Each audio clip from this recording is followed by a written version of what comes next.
We'll go ahead and get started with this Chamber of Commerce meeting. I appreciate everyone for making it out today. It's nice to see everyone in person. This is our first in-person Chamber of Commerce meeting in over a year due to COVID. For those of you that might not have met me in person, my name is Colby Kirk. I'm president of the Harlan County Chamber. This is our first meeting back, so it's not going to be quite as traditional as some of the others. We don't have an agenda or minutes today. We will bring those back next month, but I do have a few announcements I want to go through before we introduce our guest speaker today. I want to make sure everyone knows the Chamber is going to host some ribbon cuttings this Friday for new businesses that opened during the pandemic. We have 6 ribbon cuttings on the schedule. The first is for Cricket Wireless out on the bypass. That'll be at 11 a.m. The second is for Brad Abraham's music store just down the street. That's at 11:30. At 11:45, we're going to do Bluegrass Transit of Harlan. That's Jared Nunley's group. We'll do that from the Harlan Center parking lot. And then Southern Maintenance, I think they're the one that's out at the foot of Pine Mountain at 12 o'clock. Flips and Flops Gymnastics, they just moved down here on Main Street to the left a couple doors down. That's at 12:30. And then we're going to wrap up with Melissa down at the Portal Pizza at 2 o'clock. She asked if we could come after the lunch rush. And so if you're able to make one or all of those ribbon cuttings, we'd love to have you there. We're going to celebrate local businesses with a ribbon cutting this Friday. I also want to make you aware that the Harlan County Chamber is gearing up for the launch of a new member-to-member benefits program.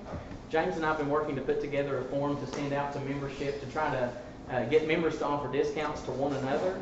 And we're kind of spearheading this with additional benefits that our chamber can offer members. We just recently joined the Kentucky State Chamber of Commerce, and with that membership, we're now able to offer discounts on health insurance, workers' comp insurance, and office supplies to our members. So you're going to be getting a lot more bang for your buck out of your chamber membership moving forward, and we're hopeful that members can kind of make it more beneficial for one another to be a part of the chamber. So be on the lookout for that later this summer. We're kind of finalizing the emails for that now.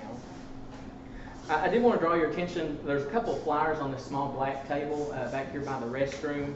There's also a sign-in sheet. It's not a traditional sign-in. I didn't figure people wanted to share ink pens anymore, so there's a code you can scan with your phone if you'd like to sign up for our emails. If you don't get chamber emails, you can pull out your phone and scan the code with your camera, and it will let you sign up to receive a chamber emails. But there's also 2 flyers. The first is for what they're calling Harlan County Takeoff. It's a summer learning program that's being sponsored by Teach for America Appalachia. It's basically a free summer school program that students can enroll in at Harlan Independent, but it's open for students from all throughout Harlan County. The new cohort of Teach for America teachers that will be teaching in Eastern Kentucky will be doing their summer boot camp here in Harlan this summer. There's 14 new teachers coming. And they're offering a free summer learning program. You can find more out about that on the flyer. There's also a program that's being started by Sustainable Business Ventures. It's called the Ice House Entrepreneurship Program. If you attended our virtual meeting last month, Bobby Clark spoke. He's over Sustainable Business Ventures. This is an educational program they're offering. It's a cohort reading of the book, Who Owns the Ice House? And it's the story of an entrepreneur that started an ice house in the Delta region of Mississippi back in the 1950s. It's a really good book. And if you know someone who wants to be an entrepreneur or who owns a business and would like to learn more about entrepreneurship, encourage them to sign up. You can find out more about that on the flyer as well. I do have a couple of other announcements from Harlan Tourism, but I see Dan is here. Do you have anything to say about Polk Salad Festival? I know that's coming up. That's happening. We're excited about, last year was able to continue the tradition with a virtual festival with food vendors. Very exciting to have an actual traditional festival. The only capacity restrictions that we're aware of right now will be from this Harlan County pageant and the indoor events inside Harlan Center will have reduced capacity. We are moving the gospel stage inside the Harlan Center. Usually we have everyone under a very crowded tent on the Harlan Center plaza. So we will move inside, but the rest of the festival general activities will occur. We're also working on a deal with WTUK and Harlan Community Television to broadcast some of the festival events on the local access television here, so that people that are uncomfortable with going 2 events still, will still be able to participate in some of the festivals happening by watching it on TV. So June 3rd through 5th. All right, good deal. We're looking forward to that. I also wanted to announce that Harlan Christian Church is kicking off their 4th annual Summer Under the Stars outdoor movie series. This will start on May 28th at 9 o'clock, 9 p.m. On the courthouse lawn. There's no charge for admission or concessions, but if you do plan to attend, they ask if you bring a chair or a blanket. So lots of things going on in downtown Harlan. And then the very last things are from our friends at Backroads of Appalachia. They're the nonprofit that sponsors motor tourism in Harlan County. They have 3 events coming up this month. The first is a cruise-in, which will take place in Lynch at the Dragon Slayer Visitor Center on Saturday, May 15th at noon. It's going to be a car show. They're anticipating 70 to 100 cars to come to that. They're also hosting a 70s retro bike event on Saturday, May 22nd at 11. And then the last thing they'll be doing coming up in the beginning of June is what they're calling Rally Appalachia. This is going to be a rally race that's taking place, I guess, at Kingdom Come State Park that they're hosting. And this will be Friday, June 4th to Sunday, June 6th. So if anyone tells you there's nothing going on in Harlan County, you have plenty of things to tell them now, that there are things you can do. I want to move on in today to our guest speaker and give you the floor. Today we are joined by Auditor Mike Harmon. I've got a bio here. I'll introduce you to him. Mike Harmon was first elected in November 2015 as the 47th Auditor of Public Accounts for the Commonwealth of Kentucky. He was elected to a second term as auditor in November 2019. Mike previously served in the Kentucky House of Representatives for 13 years, representing the people of Boyle and Casey County and previously Washington County in the 54th District. During his time in public service, Auditor Harmon has always promoted common sense solutions to make life better for the people of Kentucky by supporting good public policy to protect and preserve taxpayer dollars. Mike brings those same values along with his desire to make government more transparent to his role as auditor. His motto, "Follow the data," has become synonymous with the role of the auditor's office. In addition to his background in public service, Mike learned the value of hard work and responsibility through his experience in business, particularly insurance and banking. He also previously served as Vice Chairman of the House Standing Committee on Tourism and Energy and a member of the Committees for Banking and Insurance, Elections, Constitutional Amendments and Intergovernmental Affairs, Health and Welfare, and Tourism Development and Energy during the regular and interim sessions of the Kentucky General Assembly. You're a very busy man in the General Assembly. Under his leadership, the Auditor's Office has completed high-profile audits and examinations of entities and programs such as the Commonwealth Public Retirement Systems, the Administrative Office of the Courts, Kentucky Wired, the University of Louisville Foundation, the Kentucky Law Enforcement Foundation Program Fund, and many others. His administration also supported legislation to strengthen city audit requirements, improve transparency of area development districts, and reduce the cost of audits for county officials. Mike is a graduate of Eastern Kentucky University with degrees in math, statistics, and theater, and was valedictorian of his Boyle County High School class. Mike also serves as a deacon and church moderator at Junction City First Baptist Church. Despite all these accomplishments, he is most proud of being married to his wife Lynn for more than 30 years and raising their 2 daughters, Tori and Lizzie. He's also a proud grandfather to his grandsons, Aiden and Silas. During Mike's life, he has tried to live by the philosophy he adopted after his first successful election to public office, values he brings to his new job as auditor. Quote, "I have no desire to leave a legacy except that I served my Lord, I served my family, and I served my country well." End quote. Join me in welcoming Auditor Mike Harmon.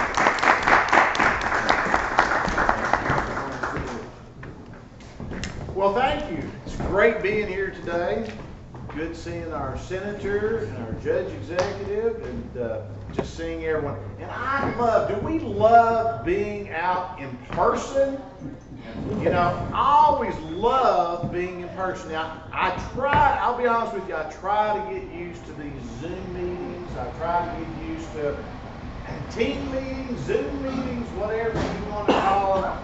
And I'm always a person, because when you talk about auditing, let's just admit, most people's heads start to go down just a little bit as they start to fall asleep. So I always like to start with something funny. But now, if you tell something funny to a Zoom meeting, what happens? You don't know, if you're lucky, So I want to give you all a little stat. Maybe you didn't know. After 2019 elections, I am currently the oldest currently serving constitutional officer, not by 1, not by 2, not by 3, but by 10 years. All these other young toughs, I just don't know what to do with them. But the closest to me is the Secretary of State. He is currently 45. I'll be 55 in October. So if y'all are looking for birthday gifts, no, I'm kidding. But anyway, so the other day, as you can imagine, being the old guy on the block, I was a little bit sad. I don't guess I should be, because, you know, experience and everything. But I was looking in the mirror, and my lovely bride of 30 years, we've been married well over 30 years, 31 this year, walks by, and she's, what are you doing? I'm looking in the mirror, and I said, honey, I look so old, I look so tired. Can you tell me just one good thing about myself to kind of uplift me, make me feel good about myself? Well, she thought, and she looked, and she thought, and she looked, and finally she said, well, you know, your eyesight's still good. I don't know if she actually said that right. I guess if you're going to be an auditor, it's good to have good eyesight. And, you know, it's important for us to laugh. You know, we've been through a lot this last year, but I know 13 years in the General Assembly, and I know I talked to the Senator about this as well, you know, in the past, that, you know, we deal with a lot of tough stuff. You know, some of it's very positive, but some of it can get you down. So it's important to kind of stop and laugh a little bit and just have that hope with you. Well, certainly, as I said, it's an honor to be here today. You know, our office has been very active, even during times of COVID. You know, very quickly, since a lot of our people work out in the field anyway, we were able to go very quickly to doing most television.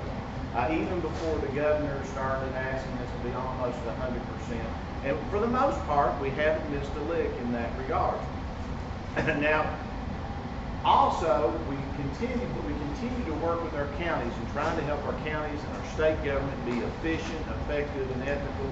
And one of the things that happened, you know, especially with COVID, all this extra money started coming through the CARES Act and now ARPA. And so all this money came through, and I was talking with the Judge Executive, Dan, a little bit earlier, and we were talking about the fact that a lot of times this money comes out, it doesn't have a lot of guidance. It's like, get it out, get it out, get it out, get it out, but it doesn't have a lot of guidance.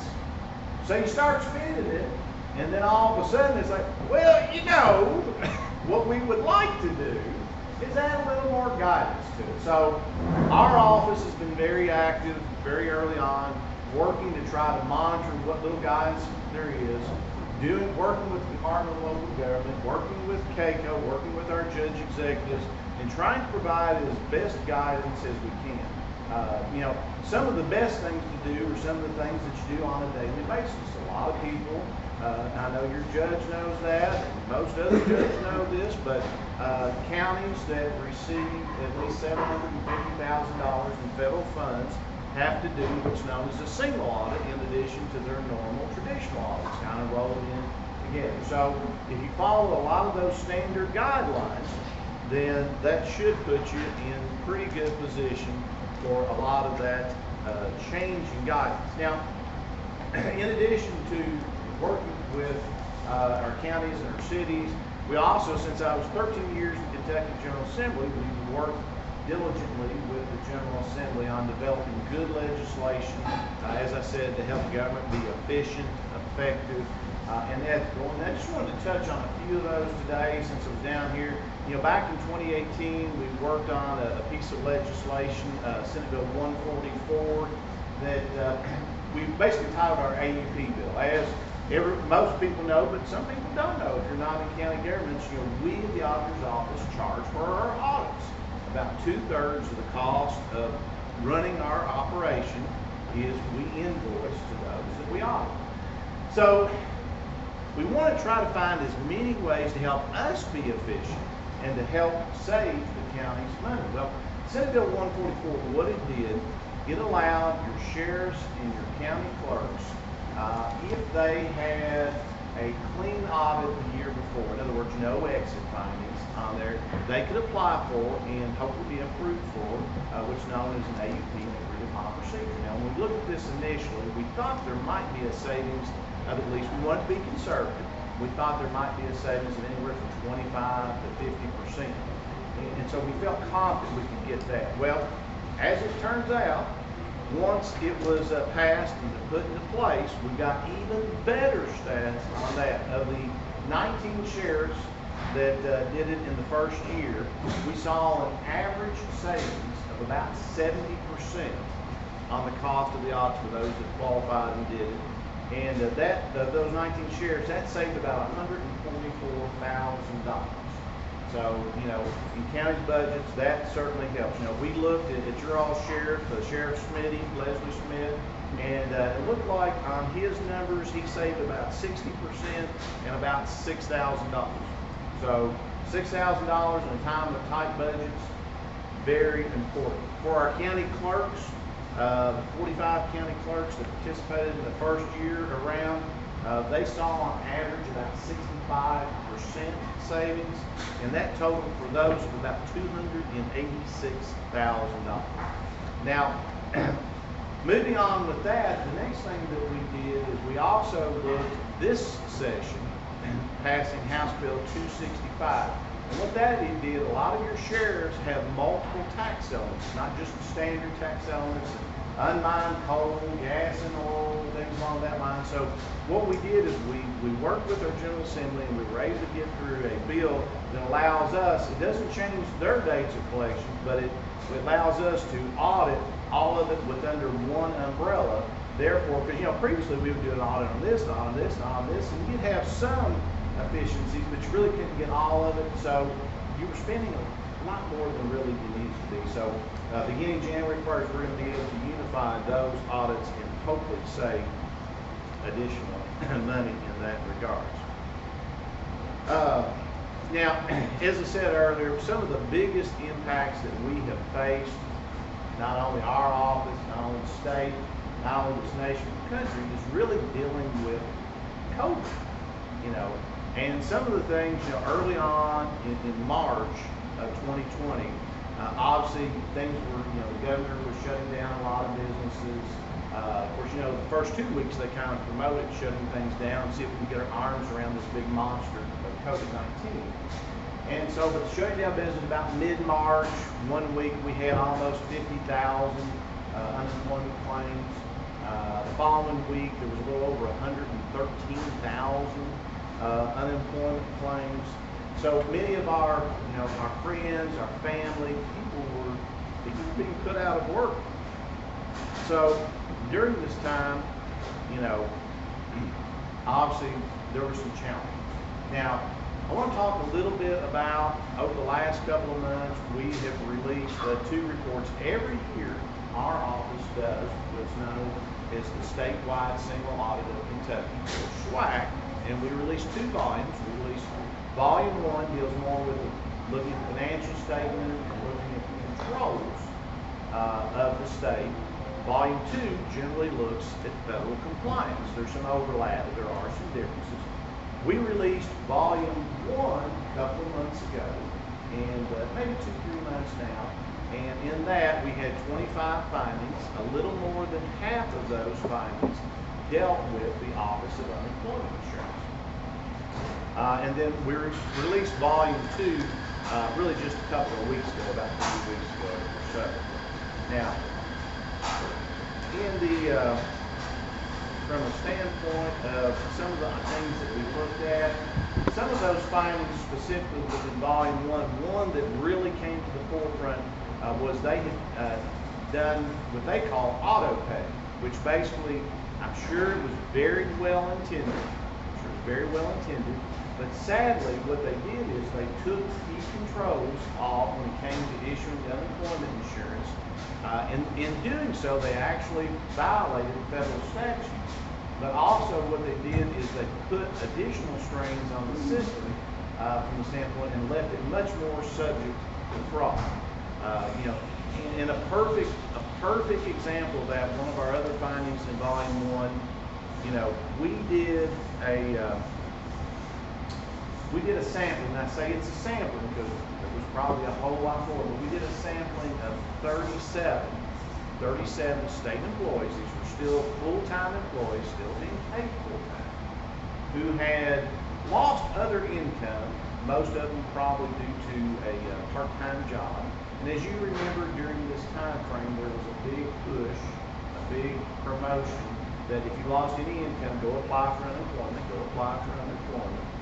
And we looked at these 37, and of these 37, 16 of them received both the traditional unemployment and also the federal pandemic unemployment compensation, which is the additional $600. They received that even though they did not qualify for it. In looking at all 37, there was a total net overpayment of about $116,000, $117,000. Some of them were paid more than they were supposed to, or not, they weren't supposed to get it at all. Some of them were, actually there was at least one or two paid less. And then there were some of them that were paid exactly what they were supposed to receive, but a net overpayment of about $116,000, $170,000. That was just of the sample. Probably wasn't just of the sample. So during that time frame, and one of the reasons that it would occur or could occur was with auto pay, as I said, they took key controls off. So they were not verifying other income of these employees. Had they done it, like I said, at least those 16 would not have received any unemployment compensation as well. Now, during that time frame, there was well over $655 million in payments of both traditional and federal. And the other thing is the unemployment office is dealing with, in addition to your traditional unemployment, CARES created at least 3 major unemployment compensations. One of them was for your gig employees and your self-employed. One of them extended to 13 weeks, and one of them, the federal pandemic unemployment compensation we talked about, was the additional 600 enhancement there for a while. Well, during this time, auto pay, which was 2 weeks for traditional, 8 weeks for pandemic, paid out roughly about $655 million. Now, we're not saying that all $655 million was paid out fraudulently, but what we are saying, it was paid out in an environment that was highly subject to fraud. And I think a lot of people, I'm sure everyone here, has either received or knows someone has received either a 1099 for unemployment that they did not receive, or a notice that they had actually applied for unemployment insurance when they had not. So, sadly, we are seeing that very much so at this time frame. Some of the other things that we saw in Volume 1 of the SWAC, there was a huge amount of accounting errors. We looked at like 99, something to be interesting to you all, we looked at 99 pay weeks of those, about 31 of them, they had credited the employer's accounts incorrectly. They made some changes in the Senate recently, thankfully, to kind of stay off some of that, but as many of you all know, the employer's unemployment compensation premiums are based on how much, well, one factor is how much was paid out, so the fact that that was not accurate was very hard to understand. And then there was also, there was a security breach that we were not notified of. As a matter of fact, there is a law on the books, and actually the former auditor was the one that pushed for it, and I supported it while I was in the House, that if a government agency has a security breach, they're supposed to notify the auditor, they're supposed to notify the Attorney General and several other offices within 72 hours.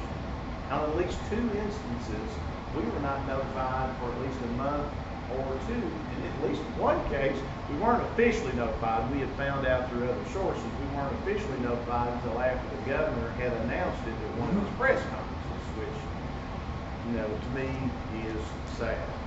One of the other things that we found in Volume 1 was that every year when they close out, when the state government closes out, they are supposed to notify us of various accounts payable. In other words, things they still owe.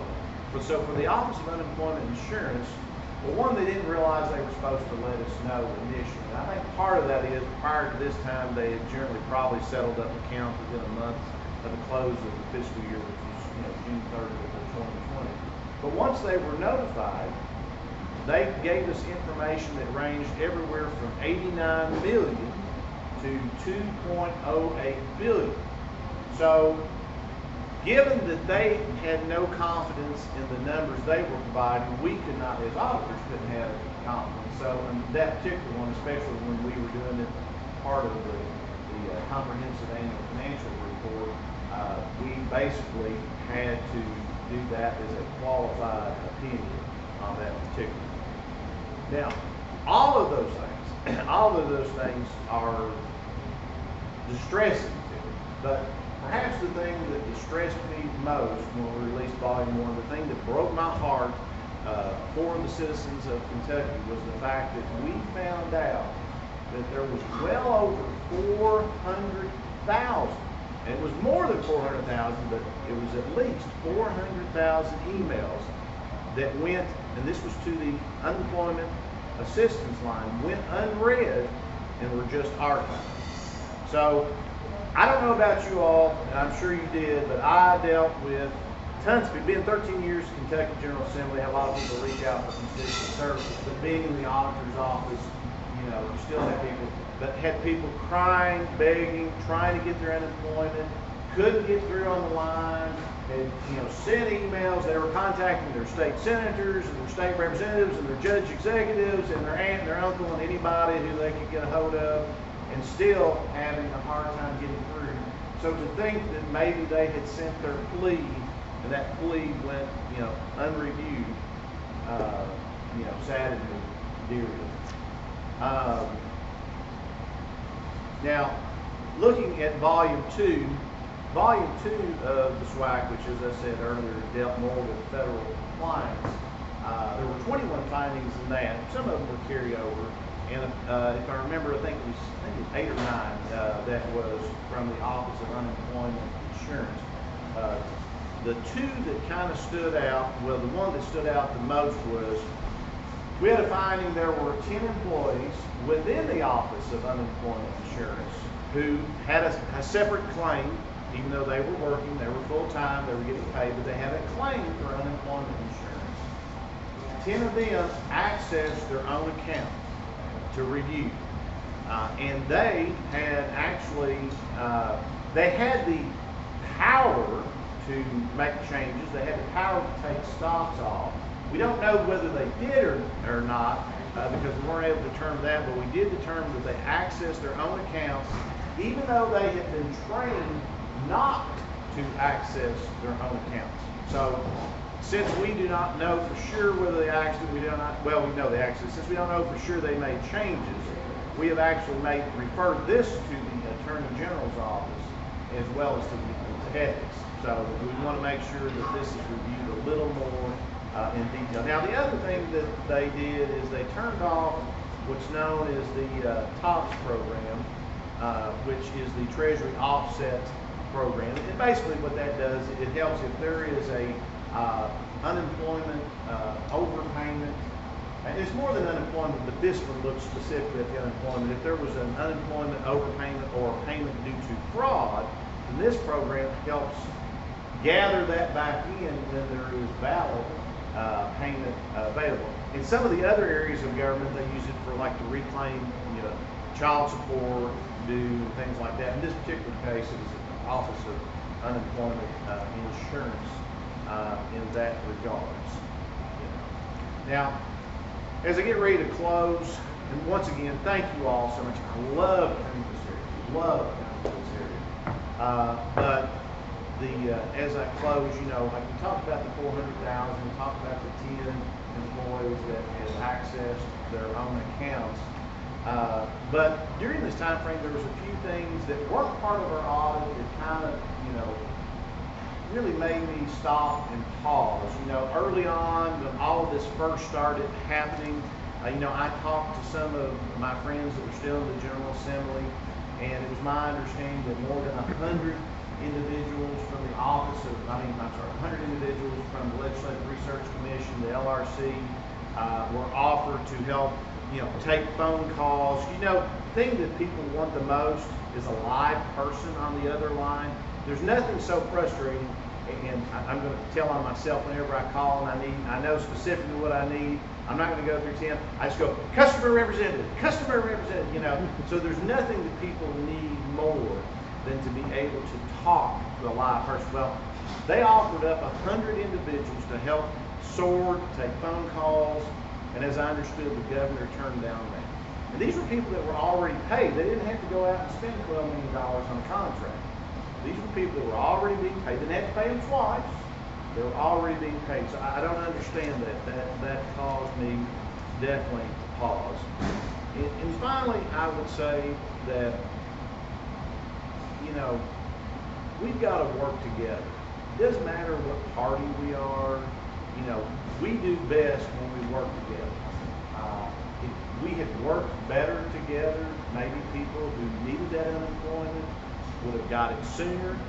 Maybe we wouldn't have had as many fraudulent, claims. Maybe we would. I don't know. But certainly it would have worked out better if we had worked together. And finally, in closing, if you all have any tips of waste, fraud, or abuse, you can go to 1-800, call us at 1-800-KY-ALERT.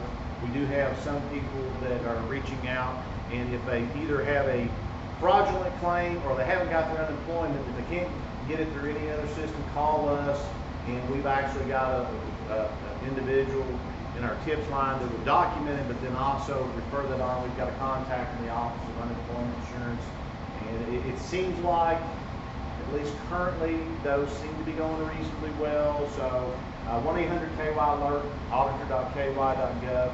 Also, if you want to review any of these audits, either the SWAC Volume 1, SWAC Volume 2, or you want to look at anything, just log on to that site. You can do a search, and certainly if you need anything else, please reach out to me. Thank you. God bless. Like I said, appreciate being here. I don't know if we take questions or if if anyone has certainly open if anybody has any. If not, I can just stand up here and tell jokes. Usually people get questions once I say that. I have a quick follow-up question. Sure. I've probably had about 15 unemployment notifications for people I never employed. Yes. Clearly. So is that, and you try to submit the paperwork, so that phone number you just gave in the site, would that also work as an employer? Yes, you can reach out to that 1-800-KY-ALERT. Generally speaking, a young man by the name of Avery will answer that phone. He can document that information, and then we can forward that to the Office of Unemployment Insurance. You're not the first employer that has. No, everyone I know is struggling with that and not sure what to do.